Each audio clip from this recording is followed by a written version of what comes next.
Amém, queridos? Vamos lá compartilhar a palavra de Deus, ainda sobre o tema família, né? Nós vamos compartilhar a palavra hoje, falando sobre o plano de Deus para a família, mas nós vamos destacar hoje, embora nós vamos ter um versículo base introdutório para nós iniciarmos esse tempo, nós vamos pegar porções da palavra de Deus em toda a Bíblia, sobre orientações de Deus para nós como família, indivíduos e também para nossas famílias, tá? Então vamos lá, o versículo introdutório da nossa mensagem de hoje está lá em Atos capítulo 16, versículo 31, e nós vamos ler ele aqui agora. Eles responderam: creia no Senhor Jesus e serão salvos você e os de sua casa. Senhor, nós te louvamos por tudo que o Senhor já ministrou em nosso coração até aqui. Queremos te agradecer porque o Senhor fala, o Senhor sempre fala. E agora nós vamos compartilhar a sua palavra. A sua palavra, Senhor, não é a minha, não é a palavra do mensageiro, mas é a tua palavra. Que o Senhor nos abençoe com ela, fortalecendo a nossa relação com o Senhor, nos ensinando, trabalhando em nossas vidas, nos transformando para a sua glória e transformando as nossas famílias para a sua glória. Em nome de Jesus que nós oramos. Amém. Estamos então aproveitando esse mês de maio, que é o mês tradicionalmente, o mês da família, né? Uma tradição, e principalmente no meio cristão evangélico, celebra-se o mês da família, e nós vamos aproveitar e continuar aproveitando esse mês para compartilhar as orientações de Deus em sua palavra para nós e nossas famílias. Deus tem um plano claramente definido para cada um de nós, como indivíduos, como pessoas, e é o mesmo plano para as nossas famílias, né? Como nós podemos ver nesse versículo introdutório, né? Projeto de Deus para toda a família é a salvação, a reconciliação de toda a família com Deus pela fé em Cristo Jesus. É o mesmo projeto para nós individualmente, projeto para nós quanto famílias. É a nossa salvação, a reconciliação de toda a família com Deus pela fé em Jesus Cristo. Creia você e será salvo você e os de sua casa, você e a sua família. Foi essa palavra dada a a guarda ali onde estavam Pedro e João, né? Queridos, aquele que instituiu a família, Deus, Ele tem orientações preciosas para nós, para as nossas famílias, para que nós possamos encontrar alegria em Deus, para que nós possamos superar os desafios juntos como famílias e glorificar a Deus por meio de nossas famílias, né? E nós vamos ver algumas orientações de Deus para nós, para as nossas famílias, aqui, essas porções que eu destaquei na palavra de Deus aqui. Primeiro, o casamento é a primeira instituição divina. Vamos lá, Gênesis 2, 24. Obrigado, Fê. Por essa razão, o homem deixará pai e mãe e se unirá à sua mulher, e eles se tornarão uma só carne. O pastor Zé Paulo já falou aqui domingo passado, e nós também já falamos isso em outras oportunidades. O casamento, esta união entre o homem e mulher,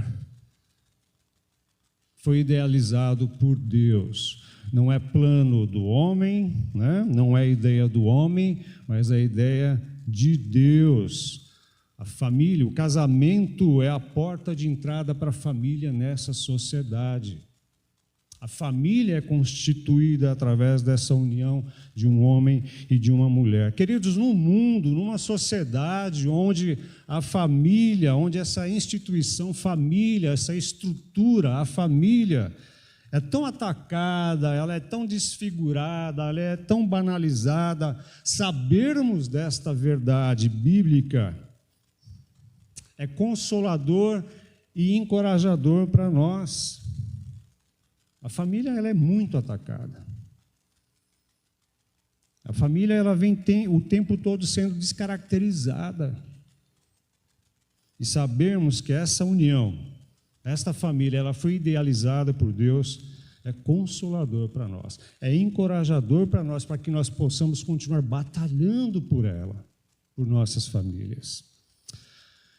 E a sua e a minha família, ela pode não ser a melhor do mundo, mas é a ela que nós pertencemos. Nós não estamos falando aqui de famílias perfeitas, mas famílias que reconhecem as suas dificuldades, as suas limitações, celebram os seus acertos, as suas conquistas, mas reconhecem as suas limitações, as suas dificuldades e buscam esse acerto, esse conserto em Deus. Foi lá que Deus nos colocou, foi na minha família que Deus me colocou, foi de lá que eu vim, apesar de todos as nossas dificuldades, mas Deus deseja restaurar as famílias. Esse é o desejo e o anseio de Deus, restaurar pessoas, restaurar famílias. Então, sabermos dessa verdade bíblica deve nos encorajar a nos posicionarmos e batalharmos por nossas famílias. Segundo, Deus deseja que a família seja uma estrutura, uma família educadora. Vamos lá, Deuteronômio 6:7. Também já foi lido esse versículo e falado sobre ele várias vezes aqui. Ensine-as com persistência a seus filhos. Ensine o quê? As orientações de Deus, as instruções de Deus, a palavra de Deus a seus filhos. Converse sobre elas quando estiver sentado em casa, quando estiver andando pelo caminho, quando se deitar e quando se levantar. É muito interessante a gente observar que esta educação, esse ensino, estas instruções, orientações, elas devem começar no lar, em casa. A fé verdadeira no Deus vivo e verdadeiro, em Cristo Jesus, nosso Senhor e Salvador, ela é aprendida no seio familiar, na família. É dentro do lar que as nossas crianças devem ser ensinadas acerca de Deus, acerca da fé em Deus. Esse não é um papel do Estado, esse não é um papel da escola, e prioritariamente também não é um papel da igreja. Olha só que interessante, prioritariamente a igreja coopera, mas esse papel prioritariamente vem do lar, vem dos pais, precisam ensinar seus filhos, e ensinam seus filhos de duas maneiras: com a palavra de Deus, instruções, orientações da palavra de Deus, e também com exemplo, com vida. É o que diz essa passagem. Ensine-as em casa, conversando, quando estiver sentado, deitado, andando pelo caminho, ao se deitar, ao se levantar, fale de Deus, da vontade de Deus. Exatamente. Como é que vai ter reprodução? O pastor José Paulo falou muito bem aqui. Como é que vai ter reprodução disso, se não for recebido por eles? Né? Como é que vai ficar as próximas gerações se o bastão da fé não for passado? A vida cristã é uma corrida com revezamento, né? Você precisa passar o bastão da fé, a palavra, as instruções de Deus, a orientação de Deus para as próximas gerações. Se nós não fizermos isso, se nós falharmos nisso, como é que fica? Né, pastores? Né, irmãos? Como é que fica? E é muito interessante que lá em Provérbios capítulo 22, o versículo 6, essa passagem tão conhecida, que diz lá: ensina a criança no caminho em que deve andar. É muito interessante essa observação, essa diferença entre ensinar o caminho e ensinar no caminho, né? A Bíblia diz que nós devemos ensiná-las no caminho. Ensinar o caminho pode parecer mais fácil, talvez é mais fácil. Ensinar o caminho é mais ou menos assim, né? Faça isto ou não faça aquilo, não faça isso. Mas ensinar no caminho é ensinar caminhando junto, andando junto, sendo exemplo, sendo referencial, que foi o que o pastor José Paulo pregou no domingo passado. Ensinar no caminho, com exemplo, junto, acertando, errando, consertando. E para isso exige compromisso e dedicação de toda a família, dos pais e dos filhos. É muito interessante, né? A responsabilidade dos pais, prover com alimento, prover com segurança, prover com a educação, prover com o cuidado da saúde dos seus filhos. Mas a principal tarefa é apresentar Deus a eles, é levá-los a conhecê-lo. Nossos filhos precisam da salvação em Cristo Jesus. Terceira orientação aqui da palavra de Deus. Deus precisa ser o edificador, o alicerce, o fundamento da família. Olha lá, Salmo 127, versículo 1, eu vou destacar só a primeira parte do versículo. Deus precisa ser o edificador, o alicerce, o fundamento da família. Se não for o Senhor o construtor da casa, será inútil trabalhar na construção. Se não é o Senhor que vigia a cidade, será inútil a sentinela montar guarda. Destaque para a primeira parte do versículo. Se não for o Senhor o construtor da casa, o fundamento da casa, o alicerce da casa, será inútil trabalhar na construção. Toda família passa por lutas, toda família passa por provações, toda família passa por desertos, toda família passa por ataques do inimigo. E conforme Mateus capítulo 7, versículo 24 e 25, que fala a diferença daquelas duas casas construídas, uma sobre a areia e a outra sobre a rocha, né? Vocês lembram Mateus 7? Está lá em Mateus 7, 24 e 25. Conforme essa passagem, está claro para nós lá que toda a casa, todo o lar, ou seja, toda a família, ela está exposta às fortes chuvas que caem no telhado, ela está exposta aos ventos fortes que batem em suas paredes, e ela está exposta aos rios, às correntezas fortíssimas que abalam os alicerces.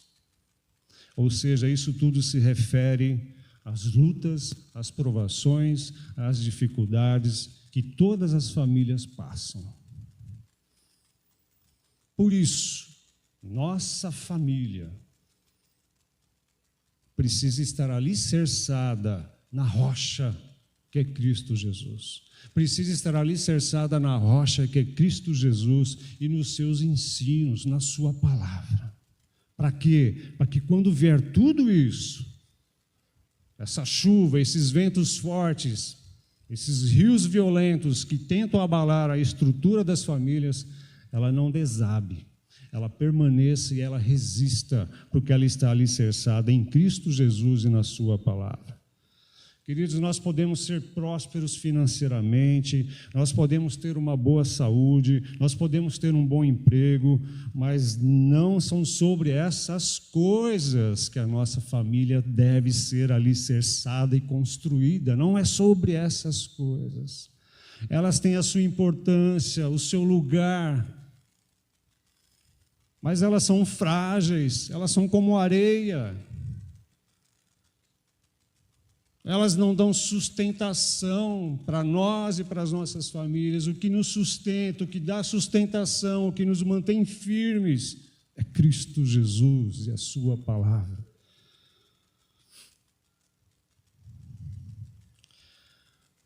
Nossa maior necessidade é a presença de Deus e a sua palavra.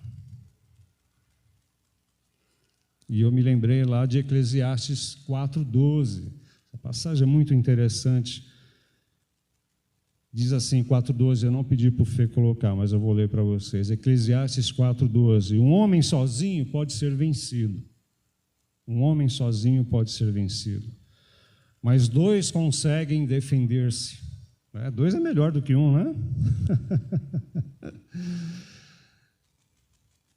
Mas um cordão de 3 dobras não se rompe com facilidade.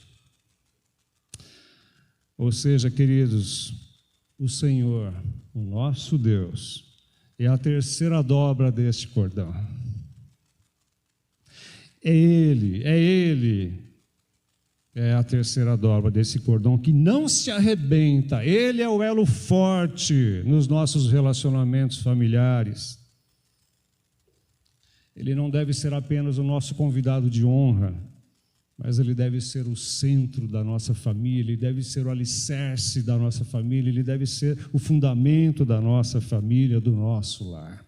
Portanto, Deus precisa ser o edificador, o alicerce, o fundamento da família, para quando vier o dia mau, possamos perseverar. Vamos lá, mais uma orientação da palavra de Deus. Essa é um pouco compridinha, mas ela está numa sequência. Está lá em Colossenses capítulo 3, versículo 18 até o versículo 21. Colossenses 3, 18 até o 21. Queridos, aqui fala sobre a importância de entender os papéis dentro do lar, dentro da família, a importância de entender os papéis na família. Colossenses 3, 18 até o 21. Vamos lá. Mulheres, sujeite-se cada uma a seu marido, como convém a quem está no Senhor. Maridos, ame cada um a sua mulher e não a tratem com amargura. Filhos, obedeçam a seus pais em tudo, pois isso agrada ao Senhor. E 21, pais, não irritem seus filhos, para que eles não desanimem. Olha só, está claro aqui o papel de cada um, né? E nós precisamos entender isso, né? Como a palavra dispõe aqui, deixa claro para nós a função de cada um de nós. Entre tantas funções, entre tantas responsabilidades, a Bíblia destaca essas aqui. Mas eu vou mudar um pouquinho aqui, tá? Eu não vou começar com o versículo 18, mas eu vou começar com o versículo 19 de forma proposital. Vou começar com os homens, com a gente, né? Maridos, ame cada um a sua mulher e não a trate com amargura. Vou começar com a gente, né? O papel do marido é amar a sua esposa com doçura, com doçura. Oi, pastor? Exatamente. O papel do marido é amar a sua esposa, mas com que tipo de amor? Com que tipo de amor?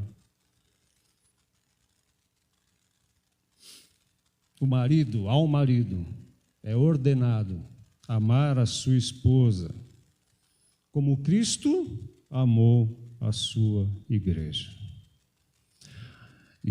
Essa passagem de Colossenses, ela está correlata ali com Efésios capítulo 5, tá? Versículo 21 até o 29. Você vai ler essa passagem, depois você vai lá em Efésios 5, 21 e 29, está lá. Uma coordenação bíblica nessa passagem. E como é esse tipo de amor? Com que amor é esse? O mesmo amor, o amor como Cristo, o mesmo amor de Cristo, como Cristo amou a sua igreja. E como Cristo amou a sua igreja? Com amor perseverante. Cristo amou a igreja. E Cristo amou os seus. E Cristo ama os seus até o fim. O Senhor não nos ama hoje, amanhã não nos ama, depois da manhã ama, depois não nos ama. Não. Cristo nos ama até o fim, com amor leal. E assim o marido está sendo orientado, ordenado a amar a sua esposa. Um amor perseverante e também um amor sacrificial. Como que Cristo amou a sua igreja? Ele foi até a cruz por ela, por nós. E a palavra de Deus fala: maridão, ame a sua esposa dessa forma. Uau! Com doçura, com carinho, com amor. Ela deve ser cuidada espiritualmente, emocionalmente, fisicamente, por nós maridos.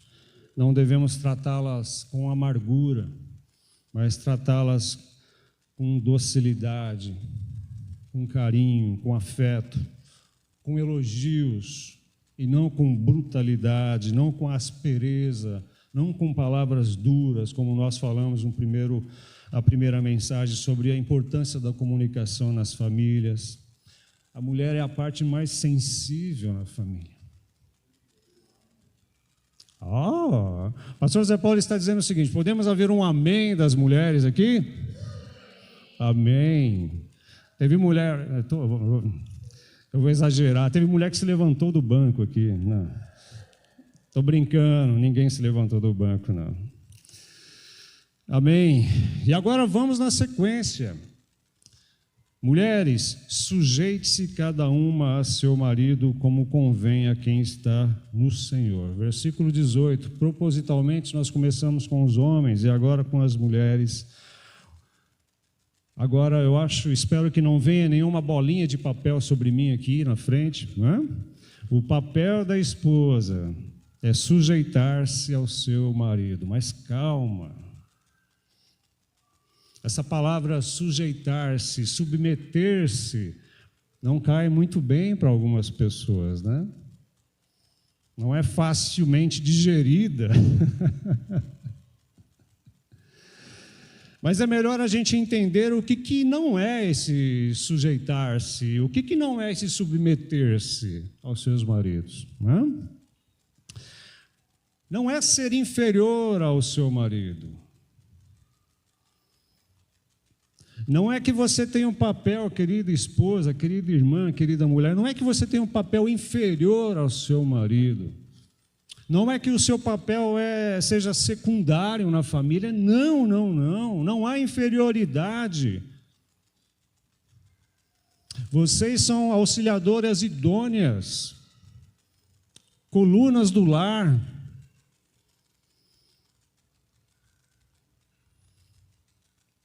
Deus criou o homem e a mulher à sua imagem e semelhança.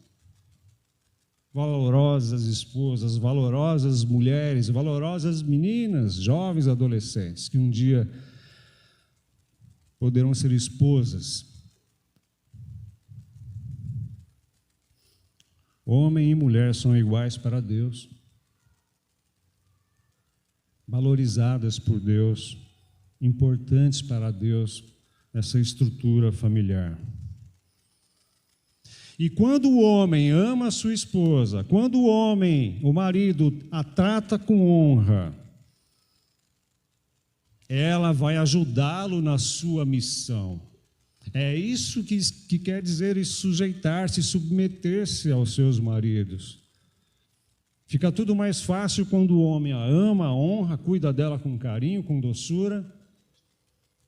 E aí ela vai ajudá-lo nessa missão de liderar a sua casa, nessa missão de prover espiritualmente a sua casa, nessa missão de prover emocionalmente a sua casa, nessa missão de prover materialmente a sua casa.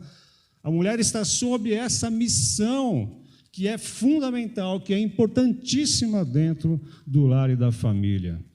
Percebe que não há inferioridade aqui, não há uma presença inferior ou secundária da mulher nesse processo. Não, ela é fundamental na missão do homem e do marido.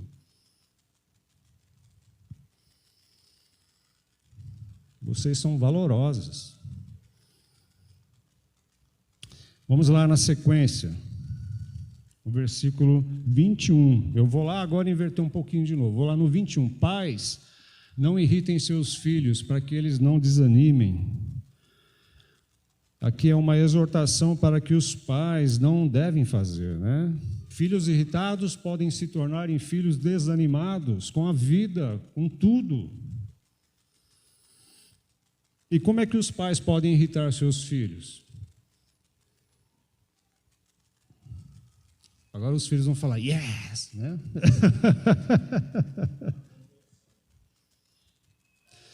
Isso, também, é isso aí, pastor. Os pais podem irritar seus filhos com um rigor excessivo.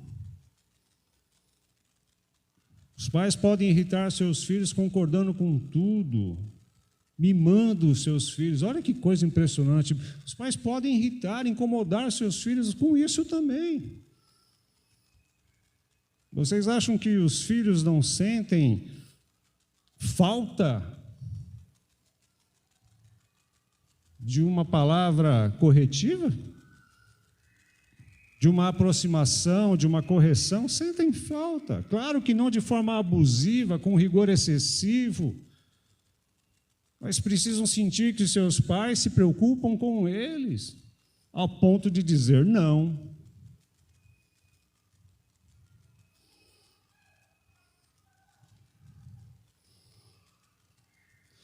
Os pais podem irritar seus filhos sendo ausentes demais. Os pais podem irritar seus filhos quando comparam um com o outro ou quando comparam seus filhos com outros.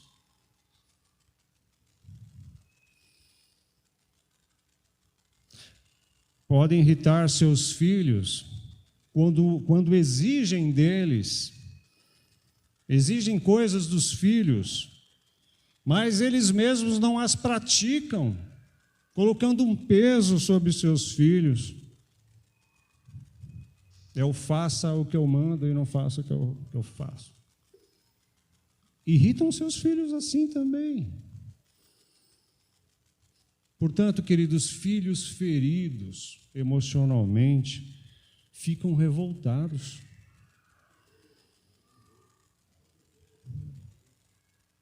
Ficam rebeldes. E filhos mimados demais ficam imaturos. Os pais precisam ser firmes na correção, na disciplina? Sim, mas devem fazer tudo isso em amor. Devem ser disciplinadores, corretivos, mas precisam ser acessíveis aos seus filhos, amáveis com seus filhos. Portanto, pais, não irritem seus filhos. E agora, filhos queridos, vem também o papel de vocês. Filhos, obedeçam a seus pais em tudo, pois isso agrada ao Senhor. Versículo 20. Nós estamos falando aqui dos papéis. O que foi, pastor Belto? O senhor está se contorcendo aqui, pastor? Ah, tá. Não, nada de espancamento, não é isso não. É isso aí, pastor, está certo.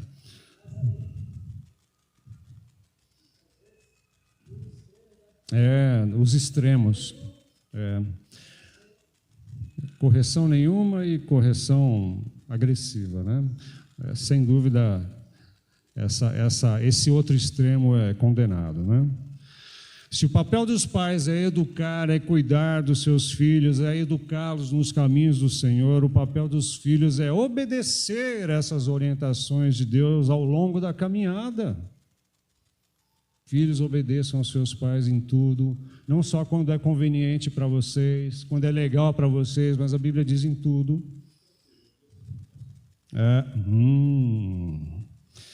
Olha só isso como é sério. Um dia vocês ficarão sem seus pais.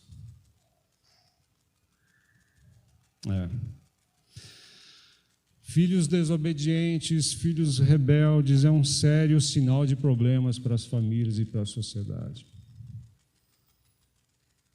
Obedecer e honrar os pais é um mandamento que está na palavra de Deus lá em Êxodo, capítulo 20, versículo 12. Honrar pai e mãe, para que tenham vida longa, ou seja, uma vida sem problemas. Olha, eu vou falar uma coisa para vocês. Eu, preparando essa passagem, essa mensagem, eu me lembrei um pouco da minha adolescência, juventude, onde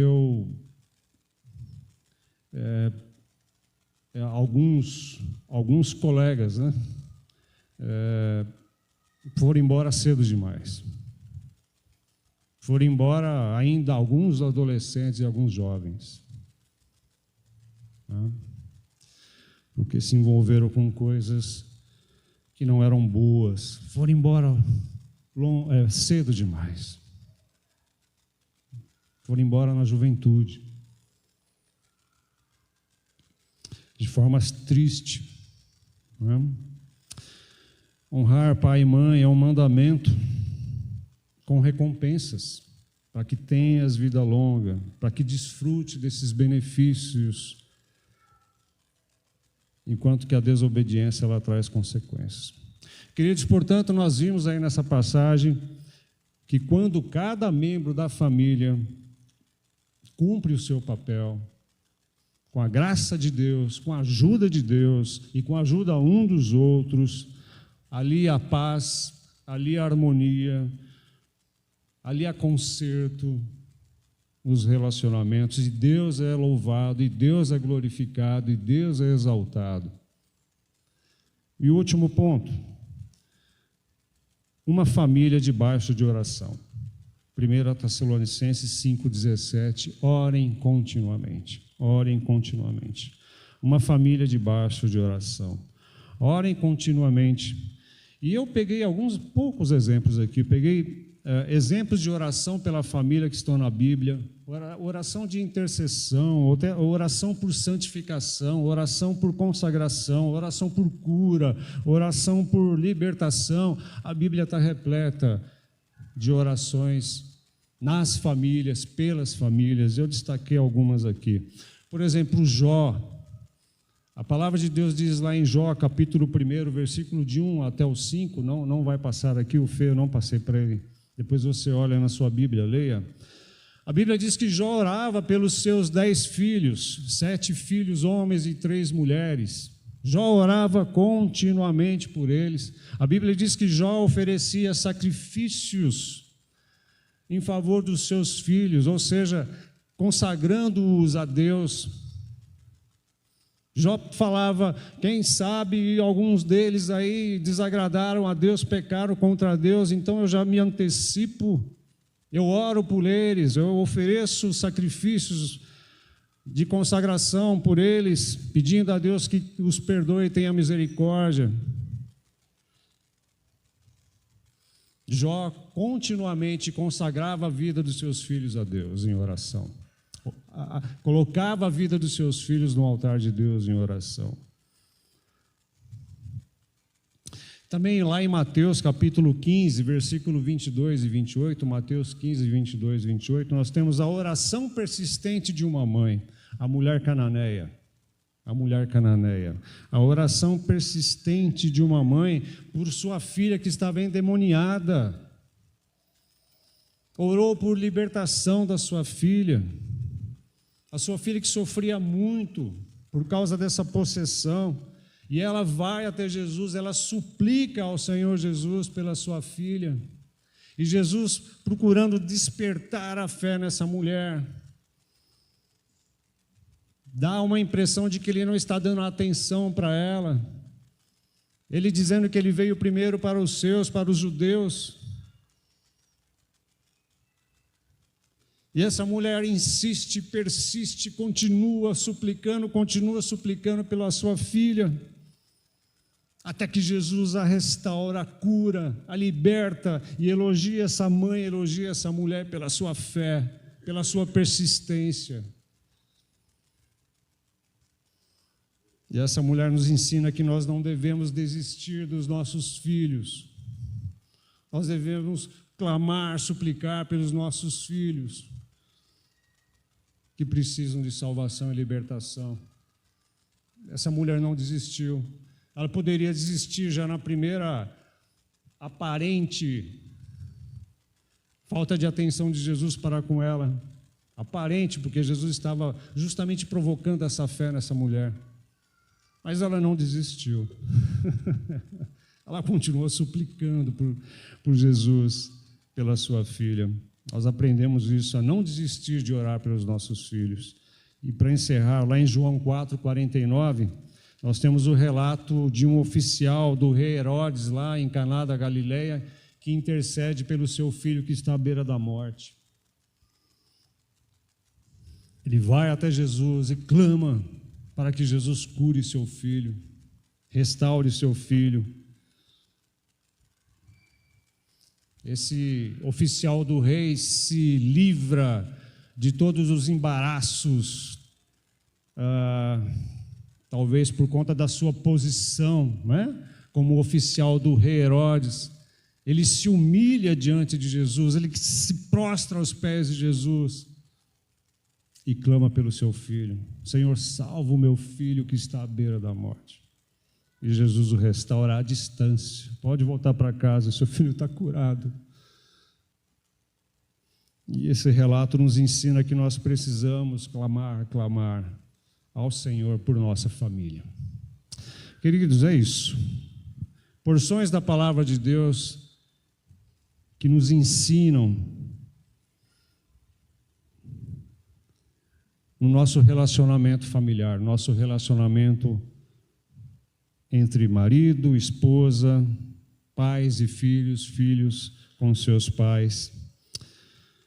Como nós falamos, não somos famílias perfeitas, mas famílias que celebram os seus acertos e reconhecem os seus desacertos, mas buscam a Deus para serem melhores. Se colocam na brecha, se colocam diante de Deus, orando e intercedendo. E nós precisamos estar empenhados nisso. Amém?